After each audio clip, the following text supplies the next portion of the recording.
आता हे आपलं हापूसचं झाड बघा, ह्याला मोहर तर बऱ्यापैकी आला होता. हे दिसतोय तुम्हाला इथं मोहर आलेलं, पण सगळा करपलेला आहे. आणि सगळं इथं काळा काळा काळा पडलेलं दिसतोय तुम्हाला, कारण तुडतुडे. तरी मी सकाळी इथं खाली पडलेलं दिसतोय मोहर तुम्हाला, बघा हा सकाळी मी काढलेला आहे मोहर.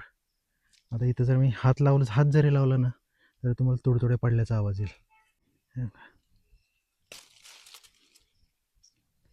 काय किती फळ आंबे आले असते ह्याच्यामधून, पण काय निसर्गापुढे शेवटी काही करू शकत नाही.